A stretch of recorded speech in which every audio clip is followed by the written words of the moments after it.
Good morning, everybody. I'm LA, and this is today's short take. I'm going to look at a few more of these earnings that are coming out today. Bank of America, you get the push down, the push back up, right? This is set up just like the Wells Fargo, the JP Morgans. They pushed up yesterday after a slow start. This one actually looks like it's going to start out higher. Again, I think the question here is can they sustain a move? Can they break out? If I look at this, I don't think so. I think they're going to get to the breakdown bar at best, 1781. So actually I'll leave this here and we'll just keep it underneath so we can look at the others. So that's Bank of America. Delta Airlines. Delta Airlines coming up to a swing point high, right? Has this breakdown bar over here. It looks like that's probably the target, 45.93. Let's see if they're trading this morning. And actually they're down 220 this morning, so they're not liking the numbers they're seeing. They've got a high volume low on the weekly. So Bank of America looking like it's going to try to pop a little bit to start. Delta Airlines, the opposite, not looking so well.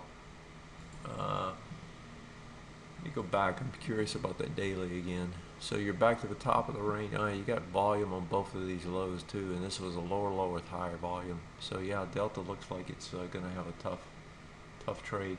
PNC, another bank. Let's see what this one looks like. Got a high volume high, and get volume build up on the spike back up after the weakness in the markets. Again, these are almost every one of these banks is set up this way, right? Where you have the pullback when the market was pulling back, you have lighter volume, and the ones that are showing you volume on this push back up are the ones you want to be interested in. PNC is one of those. Let's quickly look at the weekly. Also looks good. This is a strong one. STX, Storage Tech, or not Storage Tech, Seagate. High volume low, not a good sign to start with.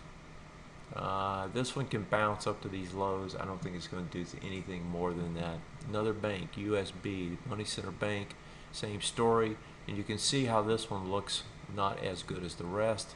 This one's just range trading. I don't see much in that one. Let's go to the afternoon stocks. Intel, big breakdown bar comes up, test it. That's not a good sign. What I'm talking about here, your breakdown bar is here and here. Right, those are your two breakdown bars. So you get up, you're testing into this one, and you make it all the way to the top. These stocks love to give you that kind of drop and then work their way back up, right, and eventually test that area. And they test it on lighter volume, right? That's not a good sign. Intel looks like it's going to trade lower, not higher. Let's see what the weekly is. And it's sitting on the weekly, hitting the lows. Not that much volume, so today will be a key one this afternoon. Intel can bounce to about, looks like about the low of this guy, which is what, 31.16, so somewhere around 31.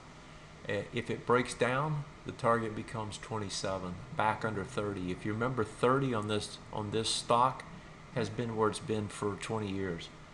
KMI, let's see what this one looks like. So Kinder Morgan,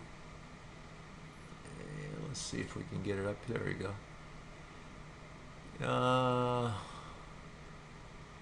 So this trades. This is doing a bearish retest regen back into this bar, right? Gets into it. It's trying to regenerate lower, coming into earnings. That's interesting. Let's see what the weekly looks like. Okay, so the bounce here, if it gets the bounce, you can get to about 40. This has a good spike up in this area. I suspect this one's actually going to try to trade higher, not lower. And then let's look at the last one, which is everybody's favorite, Netflix. Now Netflix just split today as well as our earnings day. Okay, this looks dead in the water. This looks like a dangerous trade if you're long. You got a split. The split takes it back up to the highs, right? High volume spike. This is a range trade at best, right? And these are your ranges. If you're trading this one long, you're asking for trouble most likely. I'd be very careful here. Let's see what the weekly looks like. Same thing. That looks like a dangerous setup to me. It's not something I would be trading. If I did anything, I'd be trading it short, probably with options. All right, that's the set for today, and yeah, we'll leave it at that. Thanks, take care.